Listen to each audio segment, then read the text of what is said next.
everyone! Welcome po muli sa ating YouTube channel. For today's video ay gagawa tayo ng napakasarap na asado siopaw na hindi ganun kamahal pero nakakabusog. Ito yung siopaw guys na pwede mong gawing pang merienda lang sa bahay at pwede mo rin gawing pang negosyo dahil napakamura lang ng sangkap nito at napakadali lang din niyang gawin. At pwede ka rin gumawa ng maraming batch nito kung gusto nyong i-stock nyo lang sa freezer. Tumatagal siya ng hanggang 6 months kaya wag na nating patatagalin yan. Tara umpisahan na natin. Ang una nating gagawin ay yung ating asado filling. Dito sa ating kawali nilagay ko na yung ating star margarine. Ayan, minelt ko lang yon. Tapos ilagay na natin yung ating onion. Tapos isasaute lang natin siya hanggang sa mag-translucent lang siya o lumabas lang yung aroma niya. Then sunod na nating ilagay yung ating giniling na pork. Pwede kayong gumamit ng beef. Ilagyan ko lang siya ng konting black pepper. Then sunod na nating ilagay yung ating star anise at saka yung ating light brown sugar. Kung wala kayong light brown, pwede naman yung dark brown sugar. Ayan, then sunod na nating ilagay din yung ating 1/2 cup na soy sauce o yung toyo natin. Hahaluin lang natin ito hanggang mag-well combine or ma-dissolve lang yung sugar na nilagay natin dito sa ating meat. Kailangan din pala yung apoy natin ay medium heat lang, wag po nating lakasan para hindi po mahilaw yung ating karne or yung ating meat. Then naglagay din ako dito ng konting chicken powder. Pwede kayong gumamit ng kahit anumang seasoning kung anong available sa inyong kitchen. Para naman sa ating slurry or sa ating pangpalapot, meron tayo ditong 3 cups ng water at saka yung ating cornstarch. Haluin lang muna natin ito hanggang sa ma-dissolve lang yung ating cornstarch bago natin siya ilagay dito sa ating kawali.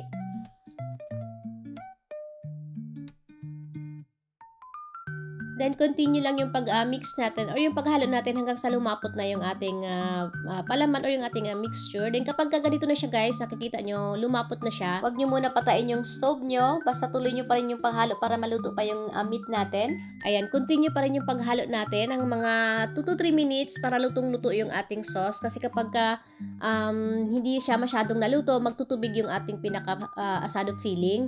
Then, ayun, palalamigin lang natin ito bago natin siya gamitin. Then, sunod naman natin gagawin yung ating siopaw dough. Dito sa ating bowl, nilagay ko muna yung ating warm water. Hindi ko muna yung inubos yung ating tubig dito guys kasi para matansya natin yung texture ng ating dough. Nilagay ko na rin yung ating instant yeast at saka yung ating baking powder. I-mix lang natin ito hanggang sa ma-dissolve lang sila. Itatabil na muna natin ito. Then dito naman sa ating isang bowl, ilagay na natin yung ating mga dry ingredients. Yung ginamit kong flour dito. Kalahati yung pang dumpling na flour. Ito yung nakita ko sa Asian store guys. Ayan. Then yung kalahati naman, all-purpose flour. Kung nasa Pinas kayo guys, pwede kayong gumamit ng kalahating all-purpose flour at saka kalahating cake flour para mas maganda yung texture ng ating siopaw dough. Mas maganda yung, mas pino siya guys, kaya mas masarap siyang kainin. Then ayan, minix ko lang yung ating dalawang klase ng flour. Then ilagay na natin siya ngayon dito sa ating yeast at saka baking powder mixture. Hahaluin lang natin ito hanggang sa mag-form lang siya ng dough or wala na tayong nakikitang mga dry flour dito sa ating mixing bowl. Para lang din tayong gumagawa dito ng tinapay ng dough ng tinapay guys. Gaya ng sinabi ko kanina, hindi ko muna nilagay lahat ng water natin para mantansya natin yung magiging texture ng ating dough, lalo na hindi tayo pare-pareho ng mga flour na ginagamit. Minsan may flour na matakaw, mag-absorb ng water or ng liquid. Ay yung iba naman ay hindi. At dapat sundin nyo rin yung sinabi ko kanina guys na ang gagamitin nyo dito ay mix ng cake flour at saka ng all-purpose flour para mas maganda yung kakalabasan ng dough ng inyong siopaw. Mas pino siya guys. Basta ganito lang yung technique guys, lalo na kapag hindi nyo pa kilala yung inyong flour. Kapag naglagay kayo ng liquid, pa konti-konti lang muna para matansya nyo yung magiging texture ng inyong dough. Then kapag ganito na yung dough natin, ayan, nakikita nyo buong-buo na siya at wala na tayo nakikitang mga dry flour na nakadikit pa dito sa ating bowl. Pwede na ito. Ito yung natira pala guys. Ayan, may natira siyang mga 1 tablespoon ata na water. Then ilagay na natin yung ating butter ngayon. Pero kung gusto nyo puting-puti talaga yung inyong siopaw, pwede kayong gumamit ng shortening. Lalo na dyan sa Pinas, maraming nabibili namang shortening or lard. Ayan, mas magiging maputi yung inyong siopaw dito kasi guys sa Germany, wala akong nakitang shortening dito. Hindi ko alam kung saan may nagbebenta or may nabibilhan. Then continue lang yung pagmasa natin hanggang sa magiging smooth na yung ating dough. Hindi naman as in totally smooth talaga siya guys, kagaya ng ginagawa natin sa bread na gumagawa pa tayo ng window pane test. Dito naman hindi naman kailangan. Basta ganito na yung itsura niya guys ng ating dough. Pwede na ito. Ayan, again, paalala ko lang, pwede rin para kayong gumamit ng mixer dito, stand mixer or hand mixer. Ayan, kung gusto nyo mas mabilis yung proseso ng paggawa nyo ng siopaw dough. Ayan, pwede na ito. Ilagay na natin siya ngayon dito sa ating mixing bowl ulit. Then, nilagyan ko lang siya ng, tinakpan ko lang siya ng plastic wrap. Then, rest lang natin ito guys ng 10 minutes lang. Ayan, wag masyadong matagal kasi mag-iiba na yung texture ng ating dough. Kasi dito naman hindi naman kailangan matagal kasi nga dalawa yung nilagay natin ng pangpaalsa. May baking powder tayo dito at saka ng instant yeast. So hindi natin siya kailangan paalsahin ng ganun katagal. Then ayan, kinat ko lang yung ating dough. Hahatiin lang natin siya ngayon. Ayan, dito sa size ng dough natin pala, ang ginawa ko dito ay 50 grams kada isa. Pwede nyong liitan or lakihan nyo kung ano yung gusto nyo magiging timbang ng inyong siopaw dough. Ayan, basta ito sa akin guys, alam ko yung 50 grams yun yung pinaka-standard size ng kahit mapatinapay man, yun yung pinaka-standard size ng ating dough. Huwag nyo rin pong kalimutan takpan ng cling wrap or plastic wrap yung inyong dough na hindi pa nakat para hindi siya mag-dry. Then ayun, kapag nakat na natin lahat yung ating dough, bibilugin lang natin ito ngayon guys hanggang sa magiging smooth lang siya. Ganyan lang yung ginagawa ko guys. Ayan, ipapasok lang natin yung ating dough paloob. Then kailangan yung smooth part yung nasa ibabaw. Then i-roll lang natin siya.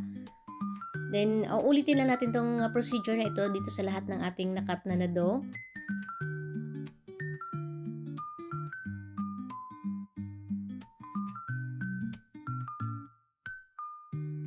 Tatakpan lang natin ito ngayon ng cling wrap or ng plastic wrap, then i-rest natin ng 10 minutes. Then after 10 minutes, kukunin na natin yung ating unang na-roll na dough. Magdust lang din tayo ng konting flour dito sa ating working area para hindi dumikit yung ating dough. Siguraduhin natin na yung ating asado filling ay malamig na siya bago natin siya ilagay dito sa ating dough. Pwede nyo siyang gawin ahead of time guys, pwede nyo siyang gawin sa gabi, then kinabukasan nyo siya gagamitin para mas madali yung proseso nyo. Gumamit lang ako dito ng rolling pin para i-flatten yung ating dough. Ayan, dito naman sa pagbalot ng ating siopaw guys, ayan, depende na sa inyo kung may alam kayong mas mabilis na procedure or mas mabilis na way sa pagbalot ng inyong siopaw daw. Ayan, pwede nyo gawin yun dito. Ako naman ay hindi naman ako masyadong expert sa pagbalot ng ating siopaw. Kaya ito yung way ko, ito yung paraan ko sa pagbalot. Pwede nyo sundin or kung mayroon kayong technique dyan, ayan, pwede nyo gawin yun dito. Basta ang importante naman dito guys ay hindi lumabas yung palaman natin or yung filling natin kapag i-steam na natin siya. Siguraduhin natin naka-sealed maigi yung ating dough. Then pwede tayong gumamit dito ng cupcake liner or yung brownie liner para dito sa isapin natin dito sa ating siopaw dough. Ayan, pwede naman gumamit kayo ng baking paper. Ayan, pwede nyo, gupitin nyo na lang siya guys na magkasya dito sa ating dough. Then ito naman yung isang paraan ko sa paggawa ng ating siopaw. Ayan, meron tayong molder dito. Nabili ko lang din ito sa Shopee. Ilagay ko yung link nito guys kung gusto niyo mag-purchase. Ayan, mas mabilis itong procedure natin kasi yan, ilalapad lang natin siya tapos ilagay natin siya dito sa molder, then tsaka natin siya lagyan ng palaman. Then ganun lang din, isasara lang din natin maigi ito. Then at saka ito guys, may ano siya, parang may design siya. After natin siyang isara, ayan, ipe-press nyo lang siya guys para bumakat yung pinaka-design niya sa ilalim. Ayan, papakita ko sa inyo kapag ayan, tatanggalin na natin siya mamaya. Then ito yung sinasabi ko guys, yung pinaka-design niya sa ilalim. Kailangan nyo lang i-press maigi yung dough para lumabas yung pinaka-guhit-guhit niya. Ayan, para siyang flour. Then same lang din, ilagay lang din natin siya dito sa liner para hindi siya dumikit doon sa paglalagay natin or doon sa steamer mamaya. Itong isa naman, dito ko siya nilagay sa cupcake liner. Ayan, pwede rin dito nyo siya ilagay guys kung wala kayong baking paper. Ilagay na natin siya ngayon dito sa ating baking tray. Din tatakpan natin siya ulit ng cling wrap or ng plastic wrap para hindi siya mag-dry. Paalsahin lang natin ito guys ng mga 30 minutes lang guys. Huwag nyo na siyang pasobrahan pa ng alsa kasi para hindi mag-collapse yung inyong siopaw. Then habang pinapaalsa nyo siya, dapat nagpakulo na kayo ng tubig sa inyong steamer. After 30 minutes, ilagay nyo na siya dito sa inyong steamer. Then i-steam lang natin ito guys ng 12 to 15 minutes lang. Kailangan na high heat yung pag-steam natin para alsang-alsa yung pinaka-siopaw dough natin. Ayan, kailangan malakas yung apoy natin.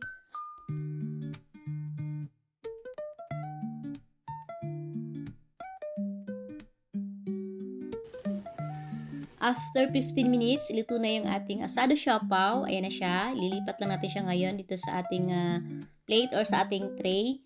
Ayan. Same lang din dito sa unang layer natin. Ayan. Titikman na natin ngayon yung ating asado siopaw. Siyempre, mas masarap siyang kainin kapag mainit-init pa siya. Ayan guys, nakikita nyo naman yung ating siopaw. Maputi pa rin siya kahit butter yung ginamit natin. Dahil dun sa flour na ginamit natin na mix combination ng dumpling flour at saka ng all-purpose flour. Nakita niyo naman kanina, kinumpare ko silang dalawa. Mas maputi talaga yung dumpling flour. Same lang din kapag cake flour yung gagamitin nyo dito at saka all-purpose flour. Mas maganda nga yung cake flour guys. Wala lang talaga akong nakikitang cake flour dito na binibenta. At kung may shortening kayo or lard, mas maganda rin gamitin yun para mas maputi talaga yung inyong siopaw. Lalo kapag pangbenta nyo. Pero sa akin guys, okay na itong ganitong kulay. Hindi naman kasi importante yung kulay ng siopaw. Ang importante naman, masarap siya, napakalambot, ayan, siksik, nakakabusog at hindi nyo na kailangan ng sauce pa dito guys. Masarap na siya, yung palaman niya. Parang nandun na rin yung pinaka-sauce niya. Meron na kasi tayong in-upload dati dito sa ating YouTube channel na asado siopaw. Kaso lang, naka-copyright kasi ako dun sa music background natin guys. Pero chicken asado naman yun kasi ito naman ay pork. Kaya ayan, gumawa tayo ulit ng video sa paggawa ng siopaw. At saka maraming nag-PPM sa akin, nagre-request na kung pwede gawan ulit ng video kasi nga hindi daw nila na-save yung recipe at saka yung procedure. Kaya ito, ginawa natin siya ng video ngayon. Aliw na aliw akong pisilid siya guys dahil napakalambot niya. Ayan, kitang-kita nyo naman. Ganito lang yung gusto kong maging lambot ng ating siopaw.